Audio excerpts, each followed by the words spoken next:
아침에 눈 떠서 출근하고 주말엔 밀린 집안일에 애들 학원비 걱정하고 그렇게 20년, 30년을 살았는데 말이요. 어느 날 통장을 열어보면 허탈해집니다.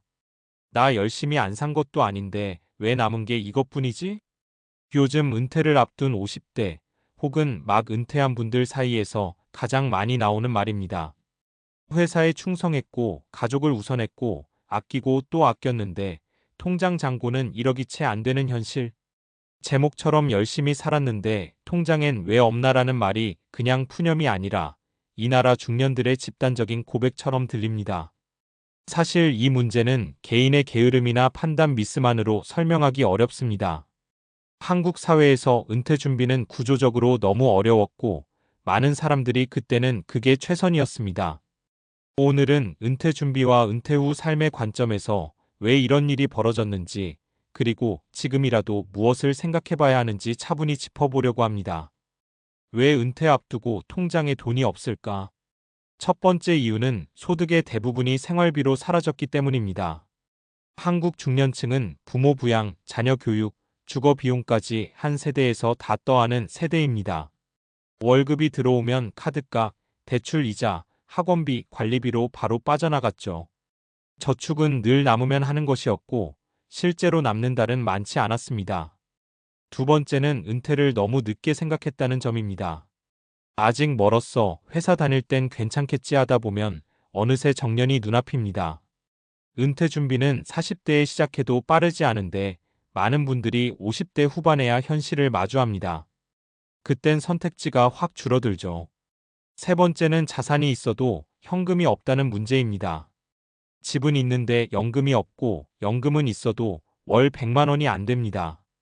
자산 구조가 사는 집에 너무 쏠려 있다 보니 은퇴 후 매달 쓸 돈이 부족해지는 겁니다. 사례 1집은 한 채 있는데 매달이 불안해요. 김씨 58세는 수도권에 아파트 한 채를 가지고 있습니다. 겉으로 보면 노후 걱정 없어 보이죠. 그런데 은퇴를 2년 앞둔 지금 가장 큰 고민은 매달 생활비입니다. 국민연금 예상 수령액은 월 85만 원. 퇴직금은 대출 일부 갚고 나면 크게 남지 않습니다. 집을 팔자니 이사 걱정, 전세로 돌리자니 생활 수준이 확 떨어질 것 같고요. 김씨 말이 이렇습니다. 젊을 땐 집 하나 있으면 노후 걱정 없다고들 했잖아요. 근데 막상 다가오니까 집이 밥을 주는 건 아니더라고요. 이 사례가 말해주는 건 분명합니다. 은퇴 후에는 자산 규모보다 현금 흐름이 중요하다는 사실입니다. 사례 2 애들 키우다 보니 내 노후는 생각도 못했죠.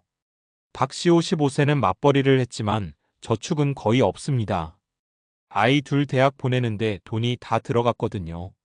등록금, 자취비, 용돈까지 보태다 보니 노후 준비는 늘 뒤로 밀렸습니다. 그땐 애들만 잘 키우면 된다고 생각했어요.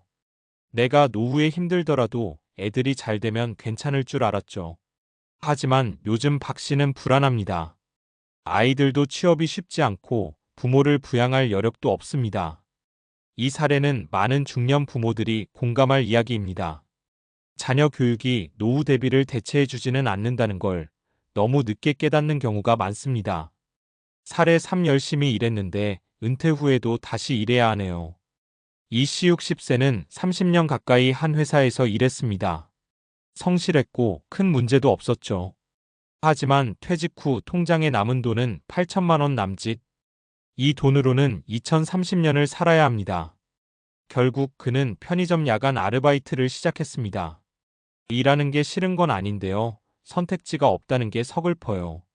쉬고 싶어도 못 쉬는 은퇴죠. 이 사례는 우리 사회의 현실을 적나라하게 보여줍니다.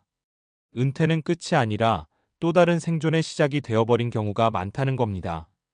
지금이라도 생각해봐야 할 것들. 첫째, 은퇴 후 월 생활비를 숫자로 그려봐야 합니다.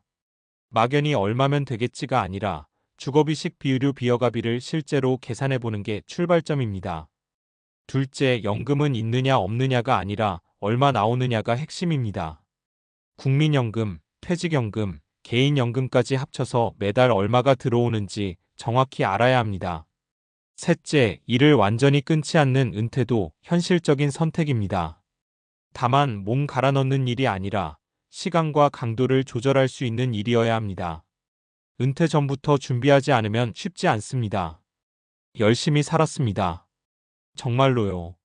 문제는 개인의 성실함이 아니라 그 성실함이 노후의 안정으로 이어지기 어려운 구조였습니다.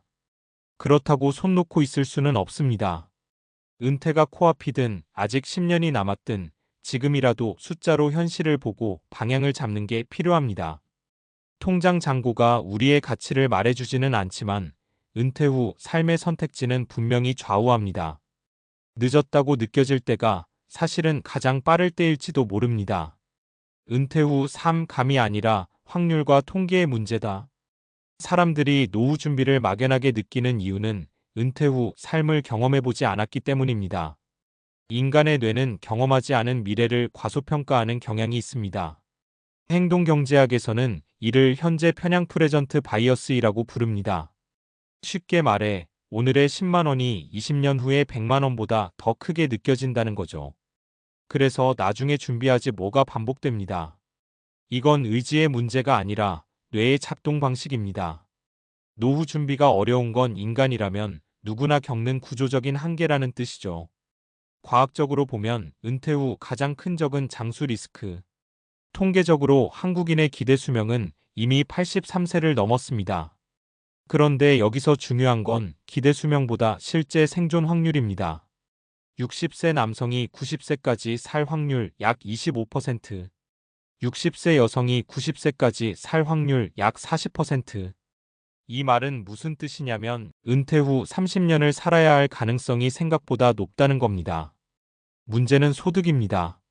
대부분의 사람은 60세 전후로 노동소득이 급격히 줄어들거나 끊깁니다.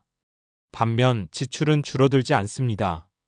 오히려 의료비는 나이가 들수록 증가합니다. 이는 의학적으로도 명확합니다. 만성질환 발생률은 60대부터 급격히 상승하고 건강보험 통계를 보면 개인 의료비의 절반 이상이 말년 10년에 집중됩니다.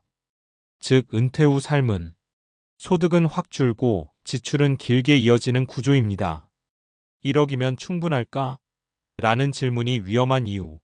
많은 분들이 이렇게 묻습니다. 그래도 1억 정도 있으면 버틸 수 있지 않나요? 숫자로 한번 보죠. 은퇴 후 월 생활비 200만 원, 연간 2,400만 원, 20년이면 4억 8천만 원, 25년이면 6억 원. 여기엔 물가 상승도 의료비 급증도 예기치 못한 지출도 빠져 있습니다. 과학적으로 보면 연 2% 물가 상승률만 적용해도 실제 필요한 금액은 훨씬 커집니다. 이게 바로 구매력 감소 효과입니다. 그래서 1억 원은 노후 자산이 아니라 노후 시간을 잠시 밀어주는 돈에 가깝습니다. 은퇴 준비의 핵심은 총 자산이 아니라 지속성. 재무학에서 은퇴 설계의 핵심은 한 가지입니다. 얼마나 오래 끊기지 않고 현금이 들어오느냐입니다. 이걸 전문 용어로 현금 흐름 안정성 캐시 플로 스터빌리티라고 합니다. 집 한 채 자산은 크지만 현금 흐름은 없음. 연금 자산은 작아 보여도 매달 들어오는 현금이 있음. 그래서 은퇴 후 만족도 연구를 보면 흥미로운 결과가 나옵니다. 총 자산이 많은 사람보다 연금 비중이 높은 사람이 삶의 만족도가 더 높습니다. 이유는 단순합니다. 매달 들어오는 돈은 불안을 줄여주기 때문입니다. 불안은 인간의 판단력을 떨어뜨립니다. 신경과학적으로 불안 상태에서는 합리적인 의사결정이 어려워지고 삶의 만족도도 급격히 낮아집니다. 돈만 준비하면 끝일까? 과학은 아니라고 말한다. 여기서 많은 분들이 놓치는 게 있습니다. 은퇴 후 삶의 질은 돈만으로 결정되지 않습니다. 노년학 연구에 따르면 은퇴 후 우울증과 인지 기능 저하에 가장 큰 영향을 미치는 요소는 다음 세 가지입니다. 사회적 관계의 단절, 역할 상실, 하루를 채울 구조의 부재. 회사에 다닐 때는 출근만 해도 하루가 굴러갑니다. 은퇴하면 이 구조가 한순간에 사라집니다. 그래서 준비 없는 은퇴는 종종 이런 말로 이어집니다. 막상 쉬니까 더 힘들어요.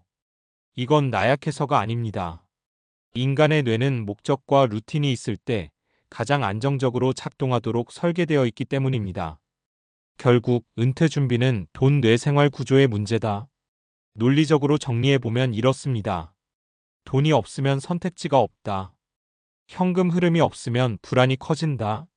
역할이 없으면 뇌가 빠르게 지친다. 구조가 없으면 하루가 무너진다.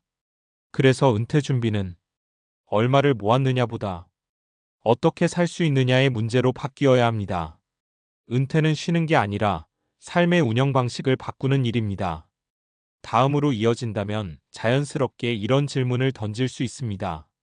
그럼 지금 현실에서 늦지 않게 준비할 수 있는 최소한의 전략은 무엇일까? 이 질문이야말로 지금 이 글을 읽는 중년에게 가장 현실적인 출발점입니다.